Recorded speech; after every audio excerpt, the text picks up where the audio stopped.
Chers compatriotes, je n'ai jamais aimé les flagorneries et autres cultes de personnes. J'ai toujours ignoré les expressions telles que Sonko est le gardien de la Révolution. Mais après 2 ans de combat acharné dans ce capharnaüm du système, j'accepte avec humilité.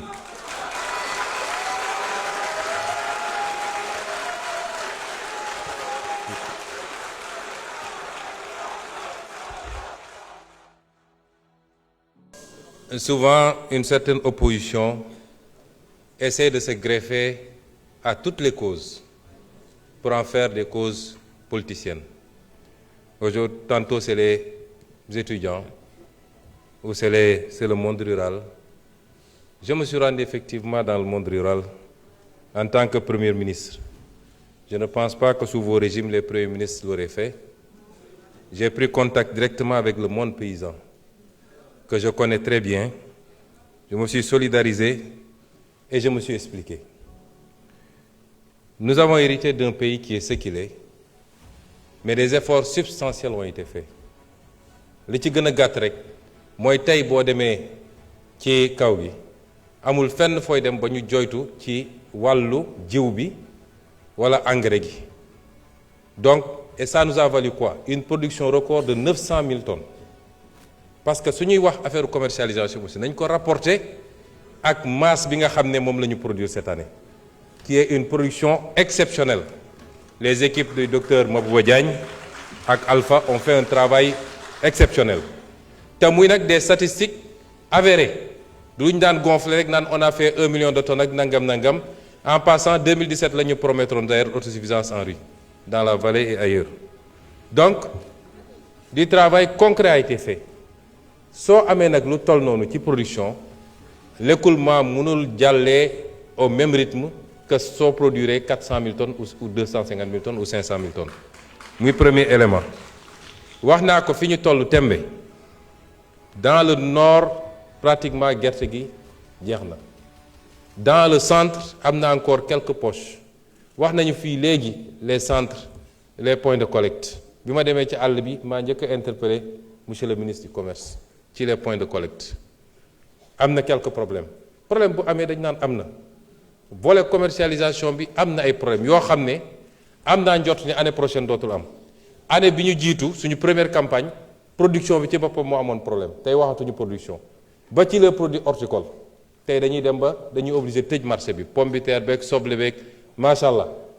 kon am na encore des problèmes on va les régler. On est à notre deuxième campagne. Sur les 50 campagnes à venir, vous verrez ce que les paysans vont avoir, Inch'Allah. Donc, il y a des problèmes qu'on est en train de régler. Dans le sud, dans le Médina Yoro Foulah, qui est devenu un très grand bastion, presque les gens ne se rendent pas compte que le bassin arachidier est en train de se déplacer. Il est vers la fin du centre, il est vers le sud, mais région de Kolda, Médina Yoro Foulah, etc. moo tax ma ne la les 2 prochains mois la Sonacos prioritairement on est confronté à un problème de financement. Def nañu effort avec la BOAD, on a mobilisé 50 milliards supplémentaires jox 28 milliards les opérateurs pour fay leen ñu mun leen dem jël les 23 milliards ou les 22 milliards restants jox ko Sonacos. ñu ngi continuer ci rythme boobu pour appuyer 450 000 tonnes yi fan la jóge ba ma demee maa ne comme commercialisation bi yéex na. Les gens avaient pollué en disant qu'on a interdit l'exportation. On n'a jamais interdit l'exportation. On a mis une taxe à l'export de 40 francs sur le kilo. Mu andi woon jiixi jaaxa. Ça aussi on le fait pour protéger un peu et le producteur nga xam ne moo ne ci naaj bi di sonn waaye ñeneen ñooy bénéficier ci affaire bi et pour protéger également nos industriels pour ñu mën a am gerte. Les gens sont allés dire que dañu télé exportation daaw la ñu bloqué woon exportation bi vers la fin on a libéré ren on n'a jamais interdit l'exportation. Ces mêmes exportateurs sont venus me voir. Ils nous disent vous ouvrez les exportations, on achète 300 000 tonnes avec la taxe may leen à condition que ngeen dem jënd ci point de collecte yi pour qu'on soit sûr que vous avez acheté au prix bi ñu arrêté woon. ñu d'accord loolu on a enlevé la taxe de 40 francs loolu la ñu ma demandé woon j'enlève la taxe de 40 francs ils ont pris l'engagement d'acheter 300 000 tonnes au jour d'aujourd'hui ils ont acheté 5 000 tonnes 5 000 tonnes la ñu jëndagul. Qu'à cela ne tienne j'ai dit à la Sonacos est-ce que am nga capacité stocker 450 000 tonnes mu ne ma effectivement ma ne ko été stock de tourteaux et cetera du poser problème ñu non am nañu capacité bi. J'ai appelé le ministre des Finances j'ai dit trouver l'argent Sonacos jënd pour que gerte gi jóge ci loxo baykat yi Sonacos moom mun na stocker mu xaar même su dee 100 000 tonnes rek la mun a triturer na triturer loolu quand les gens viendront pour acheter notamment les opérateurs étrangers d'une nationalité que vous connaissez bu ñëwee Sonacos mun na leen jaay parce qu'il faut qu'on replace la Sonacos au cœur de la politique arachidière au Sénégal c'est pourquoi on est en train de renouveler les outils de production dundalaat Sonacos yi ci Sénégal yépp mu créer emploi ñu fexe ba am diwlin bi fii parce que l'une des meilleures huiles de cuisson longue ñëpp xam nañ c'est l'huile d'arachide régler les questions de communication et de marketing sur l'international où les gens sont allés dire que l'aflatoxine baaxul alors que ñun suñuy chercheurs neutraliser nañ l'aflatoxine c'est ça la politique que nous voulons nous avons une vision xam nañ fi ñu bëgg a jëm yàlla xam na ni bu ngeen ñu fi bàyyoon 74% de taux d'endettement heure bi décollé nañ bu yàgg vision mooy jiitu action ñun xam nañ fi ñu bëgg a jëm donc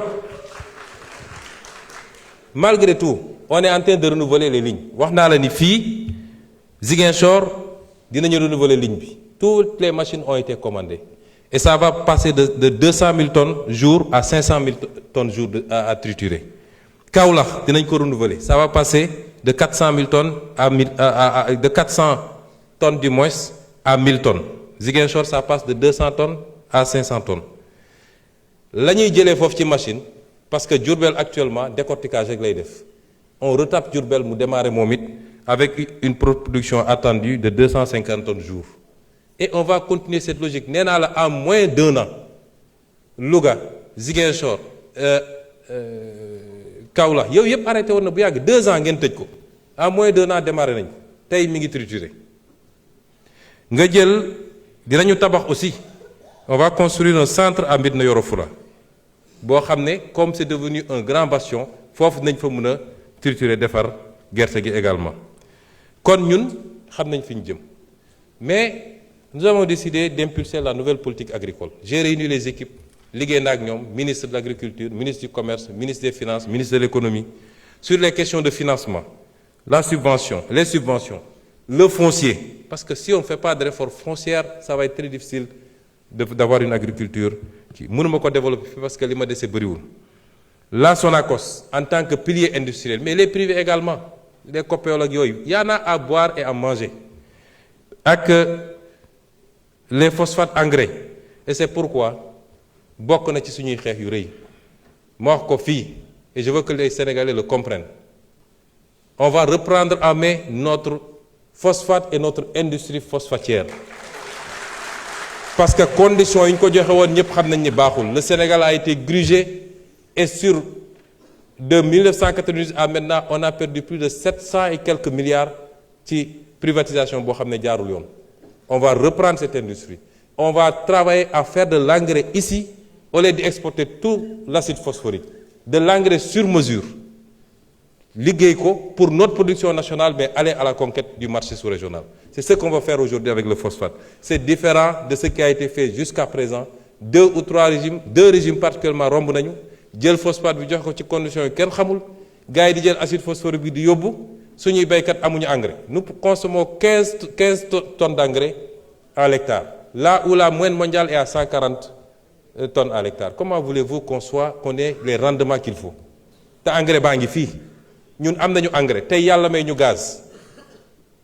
bi ma demee visiter OCP ils m'ont dit yéen da ngeen am lu ñu amul ñun phosphate rek la ñu am yéen am ngeen phosphate am gaz ba ci batterie électrique yi nga xam ne ñetti composantes ñoo koy def yéen am ngeen ñaari am ngeen phosphate am ngeen gaz on a une vision xam nañ fi ñu bëgg a jëm et ça patriotisme souveraineté moo koy lal nee naa la bu ngeen ñu fi bàyyi waloon 80% sax baax na commercialisation marketing bi les infrastructures et le partenariat donc foofu xam nañ fi ñu bëgg a jëm. laaj nañu fii léegi madame Aïssata Tall Sall honorable député am na ay laaj yu mu laaj dinaa ci tontu ñaar wala ñett mais madame l'honorable député defe naa fu ngeen mësoon jaar ba ci parlement européen ne ay terroristes lañu ñun war ngeen fa jaaraat ne ah terroristes yi de ñoom laa jàkkaarlool Sénégal assemblée dóoruñu ma taaluñu ma tëjuñu ma kaso ndax bi ngeen koy wax yéen yow xam nga ni man duma terroriste te xam naa ko yéen a defoon une politique de répression que vous-même vous aviez exécutée sans état d'âme qui a valu énormément de dégâts à des jeunes citoyens sénégalais dont certains sont sortis avec des traumas. Aujourd'hui, si vous vous érigez en chantre de défense de je ne sais quelle cause, je crois que démb soriwul. Monde rural bi ngay défendre wax naa la une déclinaison, une vision. Am na lu ñu ciy liggéey. Nous sommes très proches de ce monde rural. Je vous ai dit, on est à notre deuxième campagne, nañ dem troisième, quatrième campagne, vous verrez ce qu'on va faire avec ce monde rural-là. Sans compter le volet élevage bi nga xam ne la ñu àndeegum rek pour renforcer le cheptel et le bonifier ñoom ñëpp gis nañ ko ci diir bu gàtt. kon liggéey bi ñu ngi ci. Il faut pas essayer de récupérer des causes yoo xam ne si les gens sont dans cet état responsabilité bi yéen la. dañuy wax mbirum lan moo changé ci diggante bi ba tey mbirum ñaari tur yi la fa doon am amu fi fii yàgg dañ fay jàpp nit mais bu ñu defee pression politique ngeen bàyyilu leen tey pression mënul am nun kenn duñu woo duñu wax lu jëm ci loolu du fii du niveau international. Qu'est-ce qui a changé? Alors vous avez parlé du dialogue. Dialogue ñun musuñu am rupture de dialogue avec qui que ce soit, surtout pas avec les étudiants. Dialogue yaa ngi am ministre baa ngi convoqué mi ngi recevoir mi ngi wax nee nga dañu ubbiwaat université bi mais xanaa da nga lire communiqué bi université bi ubbi nañ ko ba je comprends pas. Assemblée de l'université nañ ubbi nañu université bi kon kay y a pas de problème. Étudiants yi bëgg a jàng wax naa ko léegi les conditions seront totalement réunies pour que étudiants yi dem jàng dans la sérénité et c'est l'appel que je relance et c'est un appel du grand frère pour ne pas dire du papa ndax man école publique bu yàqoo ma yàqule keroog dama génn gis sama doom ci kër ma ne ko looy def fii mu ne ma non dañoo grève quoi ma ne ko ban grève mu ne ma solidarité ak université ma ne ko yow léegi sa baay ngay xeexal doo dem jàngi. kon ñun amuñu benn intérêt école bi yàqu benn intérêt. Le débat sur les rappels ou pas, le problème de l'université est un problème structurel. Il faut ñu d'accord ni université il faut ñu réformer ko il faut ñu stabiliser ko yàgg naa am 94 vous étiez avec le régime socialiste xam nga fi mbir ni jaar ba ñu stabiliser cursus bi après première alternance mbir mu yàquwaat di yàqu ba egsi fii buñ ko bàyyee nii université si boppam moo dul amati Sénégal. Il faut qu'on fasse les réformes qu'il faut sans brutalité dans le dialogue et les échanges li am ñëpp am nañ ci responsabilité yéen a fi tëj université bi 1 an loolu dafa impacté ba léegi 1 an yéen a ko tëj université bi ñu war a def ay rattrapage mbir mi Covid bi njëkk na fi ñëw andi problème ba ci les enseignants loolu yëpp dinañ ci waxtaan parce que boo waxtaanee yéen étudiants yi dañ la naan ñun dañuy jàng waaye du ñu am encadreur. dañuy daw ci gannaaw pour am un encadreur suñu bëggee terminer suñu master bi et pourtant il y a des étudiants qui trouvent le temps d'aller encadrer ailleurs ñëpp dañuy toog ñu waxtaan ñu teg réew mi ci yoon réew dañ koy teg ci yoon ñu xam ni nii lay doxee te nguur goo xam ne lu yëngatu nga daw doo mus a defar réew doo teg réew mi ci yoon bi waaye nguur googu il faut moom ci boppam mu njëkk a góorgóorlu. Pour les bourses de sécurité familiale je crois que sur le budget 2026 35 milliards ont été inscrits. D'ici la NFR, d'autres crédits vont être inscrits du moins. Nous sommes sur la route de ramener la bourse. L'audit dira ce que vous aviez fait de la bourse, en tout cas le régime passé, c'était devenu une succursale politique pour caser des trucs. Pour conclure, Monsieur le Président, je voudrais lancer un appel au peuple sénégalais. Nous sommes dans un monde à la croisée de chamboulements majeurs. yàgg naa leen wax li borom xam-xam yi ci science politique di wax le piège de Thucydide mooy àdduna day dox étape bu nekk am ay changement tey am na ay blocs yuy constitué wu am puissance bu mag bu fi newoon téye àdduna tey dooleem wàññeeku beneen puissance di jóg ànd ak blocam loolu foo ko mus a gis dafa ànd ak ay heure dafa ànd ak ay chamboulement ci wàllu économie ci wàllu sécurité ak ci yeneen wàll nun Afrique lan lañ ci war a jëlee réflexion stratégique bi foofu la war a nekk les débats inutiles yi ñuy téye fii suba ba ngoon jot am diw andil masamba nekkul nit ñi newuñu ci foofu àdduna dépassé na foofu et c'est ce message que je veux lancer aux Sénégalais et aux Africains. L'Afrique n'a pas besoin qu'on l'asphyxie par la dette injuste et odieuse. Elle a besoin de croissance pour tirer le monde. Parce que le seul îlot de croissance dans ce monde-là, c'est l'Afrique. Amul fenen. C'est l'Afrique où tout est à construire.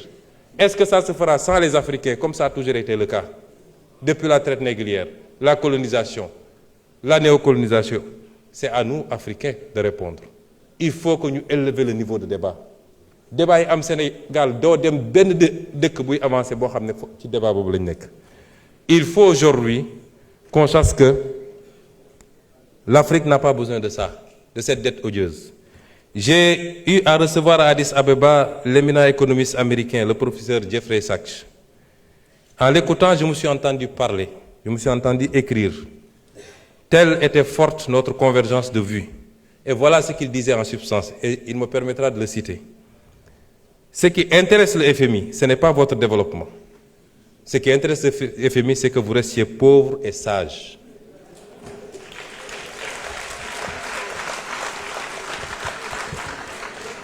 Le Sénégal et l'Afrique en général n'ont pas besoin d'annulation de la dette.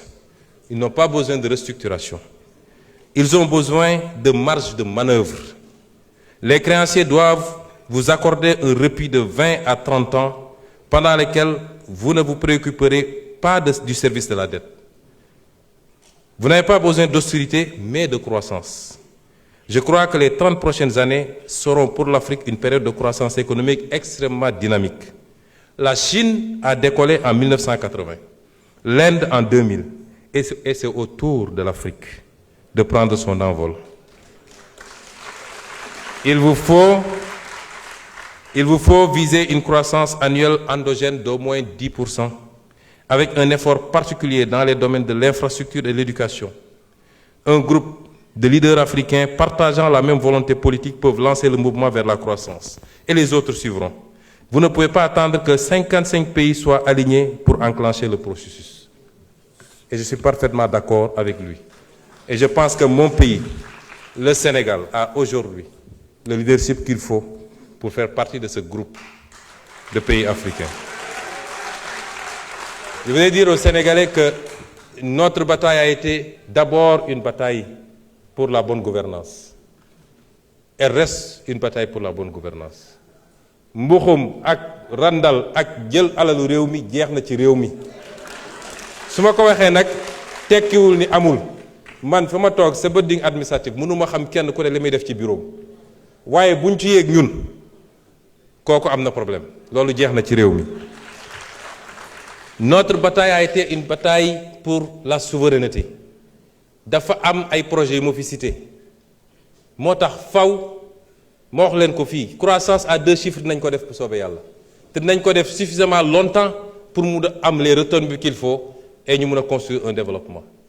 Nous allons reprendre notre gaz rawatina nag yaakaar teranga parce que ñoo ko moom te am nañu les bases pour reprendre ko on va le reprendre te buñ ko defee la may andi ci Sénégal kenn xamul nu mu toll. Je vous ai parlé du phosphate également et beaucoup d'autres secteur. Ci fan yi di ñëw dinaa def un point de presse spécialement pour rendre compte aux Sénégalais de ce qu'on a fait ces 2 dernières années sur les renégociations des contrats. Mais loolu pour mu am il faut que ñun ñu xoolaat suñu bopp ñun tam nañu xam ni on doit être des modèles. Sénégalais yi ñun la ñu fal il faut qu'on soit des modèles ci alal réew mi ni ñu koy gérer ci les pratiques du passé yoo xam ne tax na sénégalais yi suuroon politique kenn ci ñun faluñu sa famille faluñu sa soxna faluñu say rakk ak say mbokk l'affairisme d'État nañ ko moytu soyons exemplaires dans la gestion des affaires publiques nañu jublu ci liggéey te bàyyi. Vous pouvez conclure en 5 minutes. Il va conclure.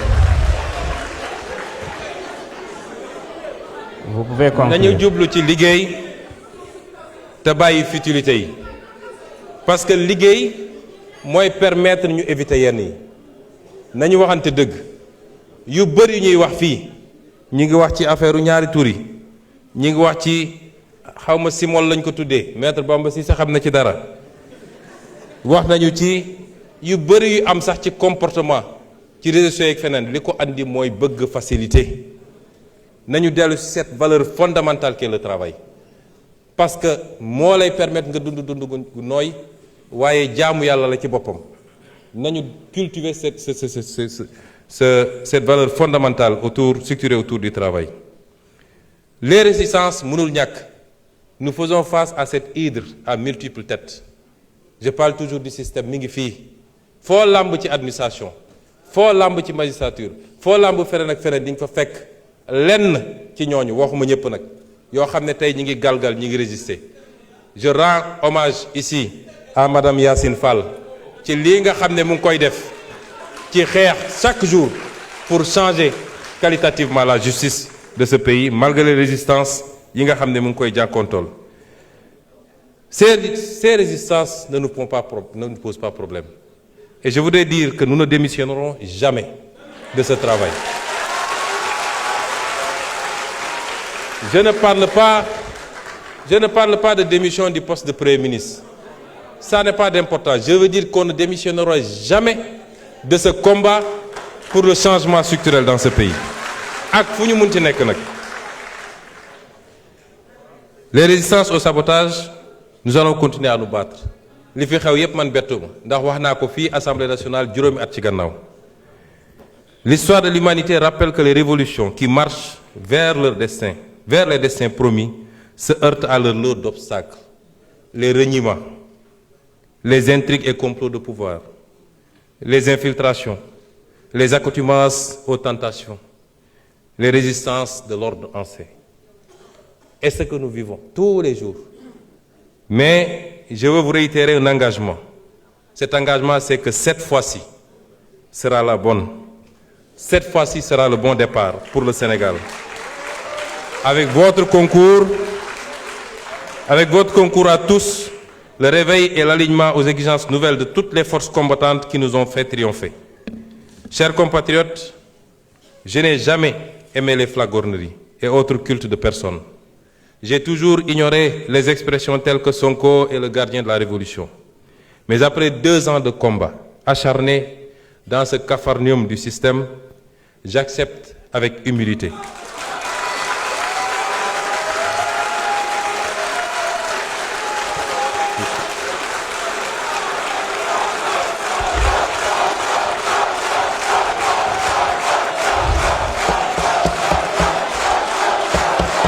Regardez le temps.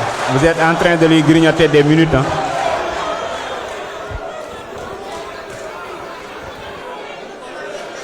Après 2 ans de combat acharné dans ce capharnaüm systémique, j'accepte avec humilité. Oui, je suis le gardien de cette révolution.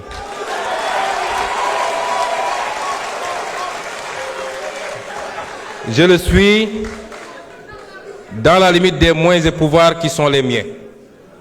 Mais je le suis avec vous, des millions de Sénégalais d'ici et de la diaspora, qui n'ont pas oublié pourquoi tant de sacrifices, qui n'attendent de nous rien que la vérité, la droiture, l'éradication des tares d'un système honni et le don de soi pour la patrie. Je vous remercie.